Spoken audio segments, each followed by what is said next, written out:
kenikmatan. Ya wong nganti dugem nyari kenikmatan. Sementara wong soleh-soleh wis menikmati ketoa, latih terus sampai taat menjadi kenikmatan. Kalau taat sudah jadi kenikmatan berarti kamu tidak butuh nikmat sing liwat jalur maksiat. Itu sing dimaksud Nabi wa qurratu aini bis-shalah. Uripku ayemu nak wis ini carane.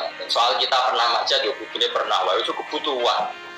Maksiat yo mau pernah iku syarat dadi manusa. Kok dadi opo? Kebutuhan setan amon Pak. Paling kaya kancane leke. Dilatih menang gampang, mau latih terus. Nyatane sampean akhire cek ngaji kok kondang tuh.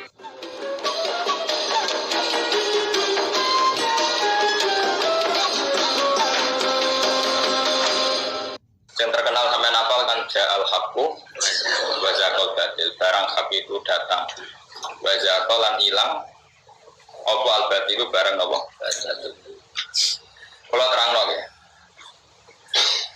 Hak itu sesuatu yang nyata yang wujud. Itu hak. Batil itu sesuatu yang tidak apa wujud. Memang enggak pernah ada. Orang ini kalau peragaan ini kan kalau gue apa bos? Pulpen apa maksudnya? Iya mungkin jadi jam. Kau orang lagi jam masih ini. Nah ini kalau ini satu dapat satu dua.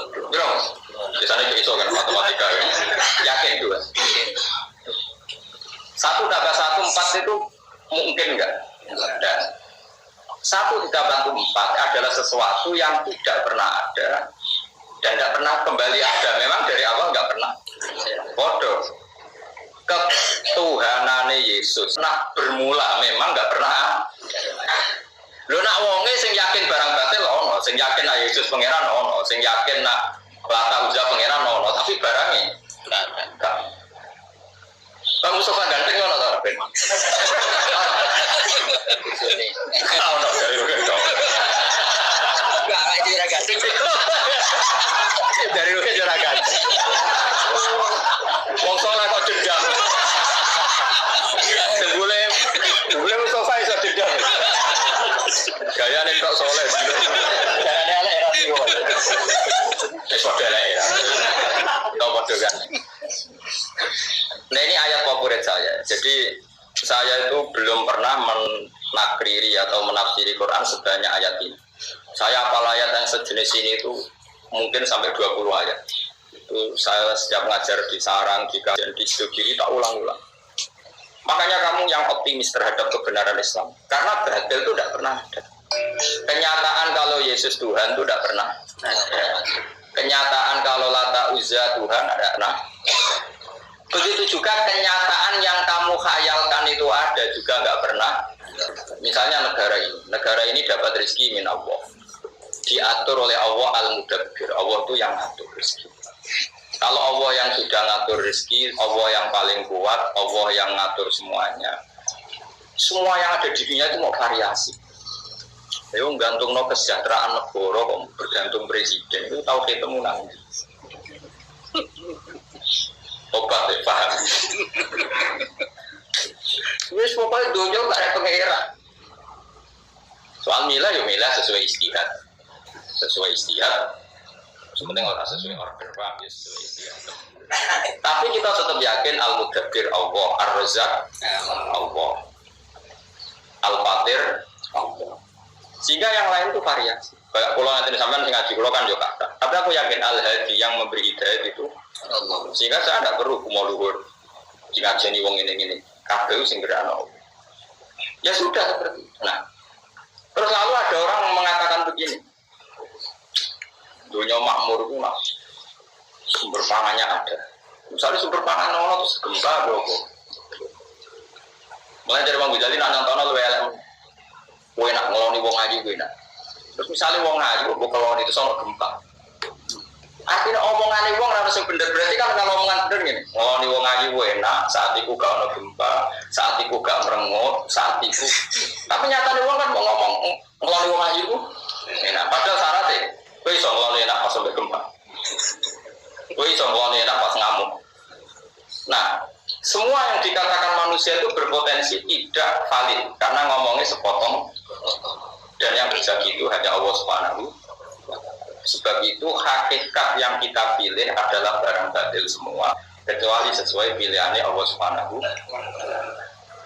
Lah iya, cara kowe dadi malaikat sing tukang nyatet rezeki, ora kelakuan ku guyu. Ndak ada malaikat yang goblok-goblokan kita, kayak malaikat tukang nyatet rezeki mbek ajal. Lah kok orang guyu piye? Misale roken ditulis, misale ben ora tenan. Misale umur ora itu. Biro 40 jen.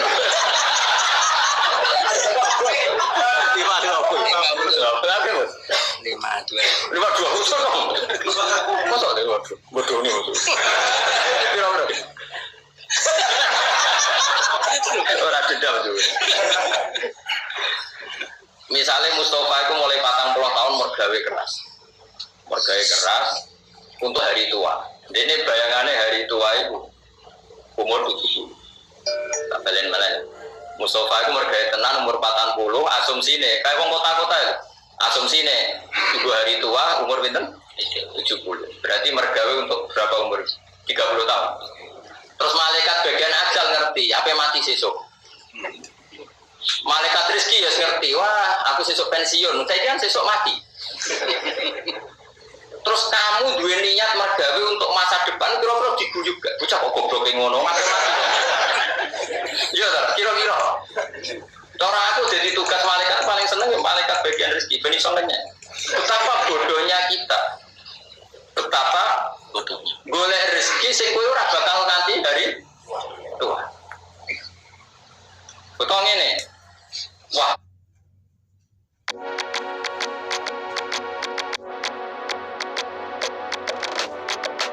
Anakku tak warisi akeh ben makmur. Malaikat ngerti, anak misalnya jenenge Joni, tukang ngentekno donya. Sekali bapaknya mati didol. Sing anak wedok yang ngono sekali bapaknya mati didol. Kowe nyifati donya aku akeh ben anakku uripe makmur ben jelakar tok anak putu. Sementara catetane malaikat aku anak-anak tukang ngentekno donya. Kira-kira antarane sing mbok khayal mek kenyataan dadi lelucu gak cara malaikat? Lucu. Itulah kita. Kita ini sering menghayal sesuatu yang enggak pernah wujud. Kowe nyifati donya manfaat buat anak putu kan ora mesti wujud. Dan di sini kebodohan kita. Mulane awal nyifati manusia wa kana al-insanu zaluman jahula. Wis akeh dolime akeh goblok. Zaluman ora dolim biasa banget dolim jahulan banget. Karena tadi kita sering berkhayal sesuatu yang enggak pernah nyata. Mulane nak kowe diangen-angen iku sifate angen-angen sing diridani Allah. Misale bayangno kenapa kok ngumpul dunya? Ngumpul rahmati pangeran. Jadi pangeran yo kena jinnya. Kenapa musuh ngumpul rahmati pangeran? Nah, kenapa ngayal kok tinggi-tinggi? Ngayal rahmati pangeran. Iku insyaallah pangeran maklumi. Mergo tapi ada muni untuk hari tua jari malaikat. Sesuk tak klapes kok kowe. Nah, kita itu sering begitu. Padahal barang batil itu enggak pernah datang. Artinya kue nganti tua itu enggak pernah. Tapi kue ngayal Tuhan. Nah bayangkan oke lah kalau kesalahan itu kan kesalahan dalam khayal hidup, nggak apa-apa. Allah maklum. Celakaan kita sering salah dalam hal tahu. Mulai disebut lapor takot to'abinakum bantulah antum makuntum tasumun. Hubungan sesuatu yang pernah kamu khayal itu hilang semua. Karena nanti yang nyata itu hanya Allah. Misalnya ngatakan kalau ngaji tentang putih-putih kalau fatwa, karena ini pasti benar, tidak mungkin salah, pasti benar. Kita zaman di dunia kan bayangkan kenal presiden itu enak, kenal menteri enak, kenal kiai besar enak, kenal orang tokoh enak. Oke, kalau kata enak masih benar, Allah masih maklumi. Tapi sampai yang sering bilang itu penting, kenal presiden penting banget, kenal pejabat penting banget, kenal tokoh top penting banget, kenal wong sugih penting banget.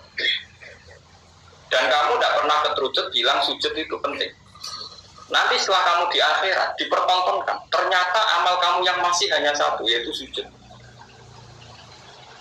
Kenangan kamu terbaik di dunia itu kira-kira di akhirat nanti itu apa?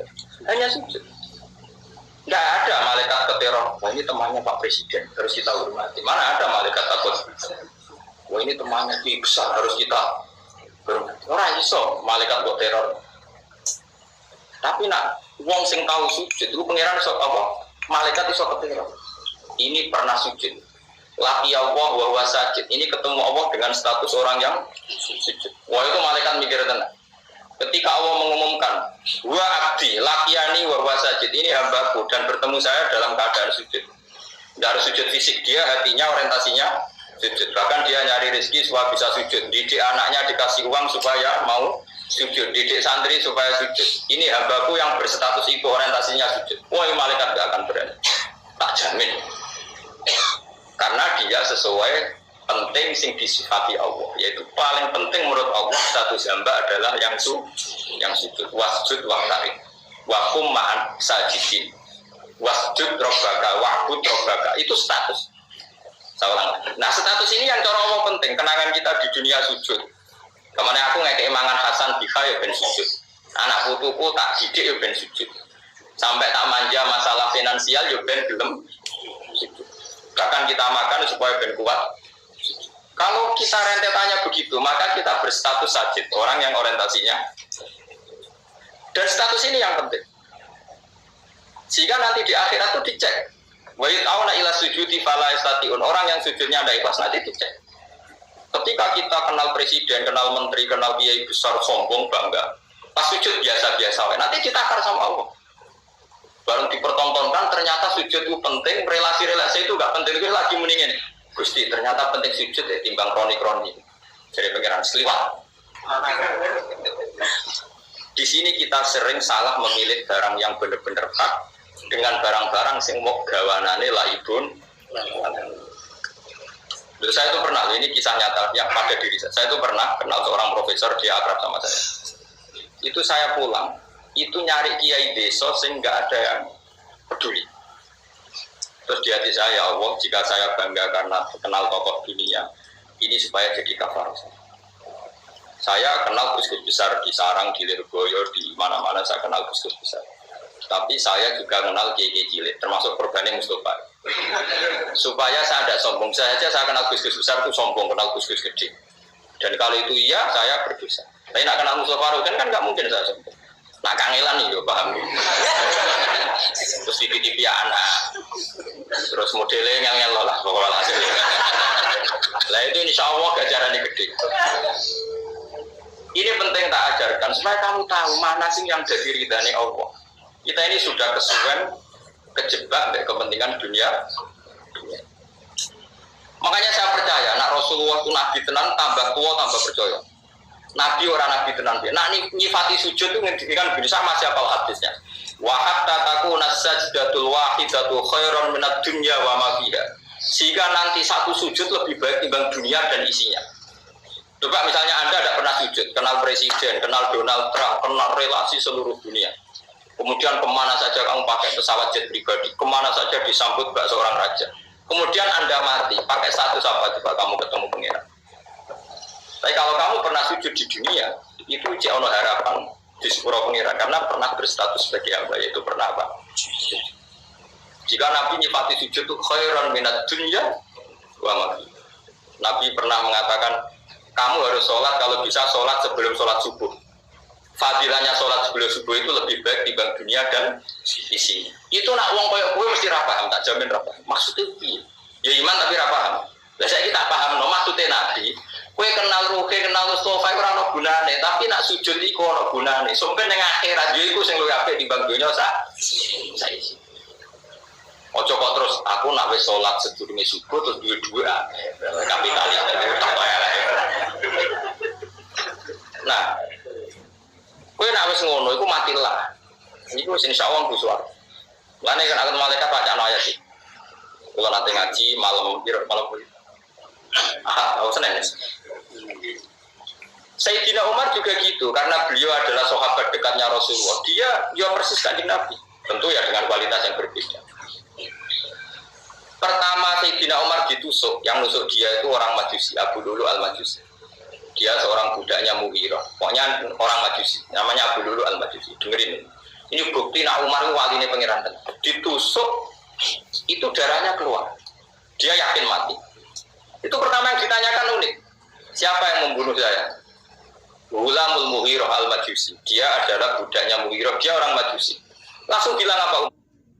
Kenalin, Alami Happy Cows dari Greenfields, farm terbesar di Indonesia yang luas dan nyaman. Umar, alhamdulillah, alladzi ja'ala maniyati biyadi rajulin la yasjudu laka sajdah fatuhajuni biha yaumal qiyamah. Matur nuwun Gusti, sing mateni kula tiyang sing mboten nate sujud. Sing karena sujud itu dekne iso bantah kula teng akhirat. Maksudnya begini, rungokno tenan iki nak panjen. Ben bar iki kena sujud tenanan. Wis ora kudu mbok khusuk, pancen asli khusuk. Dan sujud tenanan itu ora urusan penampilan, paham nggih? Wis ora usah pesona. Maksudnya gini. Rungokno tenan. Orang yang pernah sujud sekali saja sungkem teng jenengan Gusti itu potensi masuk swarga. Kula niku izin, gamane ngene, Umar itu pendendam. Pendendam apik. Umar itu pendendam. Pendendam apik wis ulang lagi. Maksudnya dekne ra rido sing mateni dekne kok mlebu swarga wis gak ikhlas blas. Tapi nak wong niku nate sujud teng jenengan Gusti, kula nuntut iku izin. Piye tahu sujud teng jenengan karena saya tidak siap mendapat pertanyaan dari Abu Umar. Wong niku tahu sujud aku kok ndak kok neraka. Dia tidak siap dengan pertanyaan itu. Umar, wong itu tahu sujud sampai aku. Kok bukan aku ngelebokno neraka, piye tahu sujud sampai aku. Akhirnya dedame ora kasih, nek ditakoki pengiran ngono dene ra siap. Padahal dene kok pengen sing mateni dene mlebu. Makanya dia matur nuwun Gusti, yang bunuh saya adalah orang yang enggak pernah sujud sehingga dia bisa beradu argumentasi dengan saya hanya karena pernah sujud. Paham ya maksudnya? Betapa esensinya sujud. Tapi kita enggak kesuwen. Satu ambisi, yang penting yang menang 0 sekian, puas. Kue sujud bedino itu nikmat terbaik Anda di dunia ya sujud. Liane variasi urut. Kita bernegara butuh presiden, butuh caleg, butuh ketua partai, macam-macam.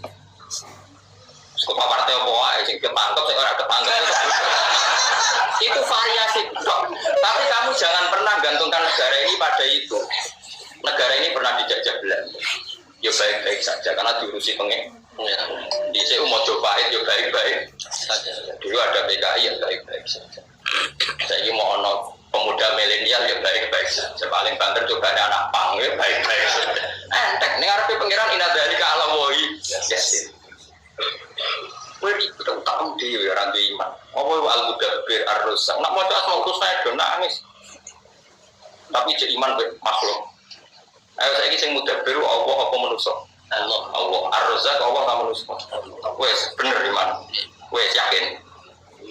Dia enggak kira jelas. Ini ruang tenan. Sehingga sahabat dulu tuh jenenge sujud itu luar biasa. Sehingga kenangannya istrinya Nabi terhadap Nabi itu apa? Angger bengi sholat. Aisyah bojone Nabi paling ayu. Dites. Iku Nabi nak sholat tahajud turu mlumpah ning ngarepe kan. Iku Nabi tetep sholat. Sampai jari Aisyah saking mangkel turu malam. Iku nak Nabi sujud sikilku tak ingker. Engko nak Nabi sujud apa nak Nabi ngadeg tak slonjorno. Iki bojo ayu ora ngarep tahajud yakin. Mulai bojomu elek maksudnya pangeran. Maksudnya pangeran ben apa? Terus elek kira. Ana wos kok. Nabi itu sholat nganti sikile melentok. Iku ning omahe Aisyah ta omahe Hafsah. Aisyah. Dulu Aisyah jarak itu turun ning arep. Wis ora ngarah situ-situ tak jamin. Tapi kira Nabi ya pantes saya. Kira Nabi ora wae. Tak baleni malih. Jadi kena cara berpikir. Manusa sing kok kenal ning donya kabeh itu nanti gak nyapati kowe ning akhirat. Sing nyapati namung sujud sing ikhlas. Sehingga kalau dengan gitu kowe ngerti barang hak yang perlu dipertahankan ya. Nah dari sujud ini kemudian kita berpikir milih presiden yang nggak ngalang-alangi sujud, milih menteri, nah itu nggak apa-apa kalau terusannya gitu. Oke, saya demi sujud memilih suasana kota Islam, memilih suasana komunitas negara yang Islami sehingga tidak melarang orang sujud. Oke, saya berteman orang kaya dan iso bangun masjid supaya yang sujud banyak. Saya bina pejabat supaya mengesahkan berdirinya masjid di kampung ini. Nah itu nggak apa-apa, tapi semua orientasinya sujud. Misalnya Anda hidup di Papua atau hidup di NTT, kemudian kamu sering ke bupati non Muslim, tapi demi supaya diizinkan bikin apa? Masjid. Itu tidak apa-apa. Tapi Allah tahu semua orientasinya sujud. Nah, ini yang dimaksud Nabi Ibrahim, Rabbana liyuqimus sholat, ya Allah supaya mereka mau sholat, fad'al afidata minan nas tahwi ilaihim warzuqhum minat tamar. Enggak apa-apa ya Allah, yang penting demi sholat. Enggak apa-apa mereka punya uang, enggak apa-apa mereka berkelimpahan hidup. Semua itu liyuqimus sholat supaya mau sholat. Itu tidak apa-apa, tapi dibalik demi apa? Mungkin saya ya kenal sama pejabat-pejabat, tapi dengan pejabat kenal kiai maka berorientasi ibadah. Setidaknya tidak melarang ibadah. Ya. Nah kalau semua ini berarti lillah. Usah sampean ngandel kula. Lah iku jenenge innamal a'malu binniyat. Semua itu terserah. Nabi direwangi perang koyo ngono ya supaya sujud gak dilarang. Lah rumang samu piye? Mana sampai Nabi itu mau Gusti, kalau pasukan ini kalah, tidak akan lagi orang menyembah engkau. Itu dungannya yang Badar. Orang yang ini.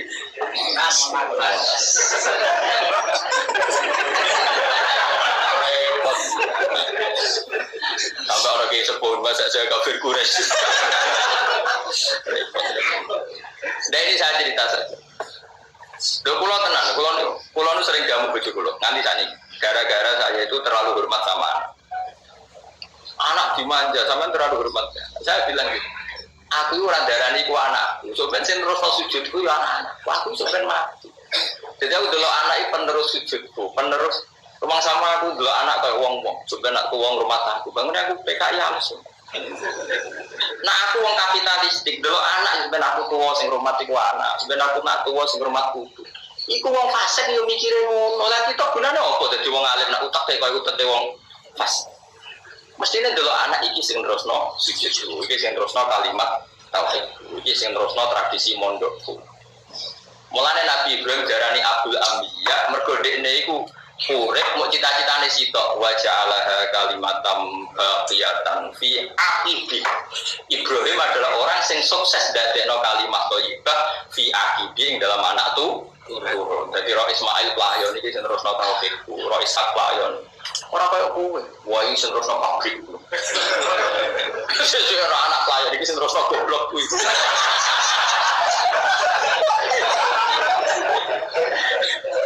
Barang anak goblok tenan pinter dong, kok persis. Jadi wong yo mikir, jadi kabeh dunya ramtatane terus. Lani ya Tuhan nafsul mut main irji ila rabbi radiyatan mardiya madkhuli fi ibadi. Dan ciri utama ubudiyah itu adalah apa sujud. Mulane pertama surat Quran turun wasjud. Lah sampe nak takut carane sujud piye Gus? Karena tadi gampang saja caranya sujud, gampang saja. Sujud itu udah harus pas sholat seperti itu. Hati kita juga harus sujud. Otak kita juga harus sujud. Caranya adalah kita tahu semua yang ada di dunia ini ya.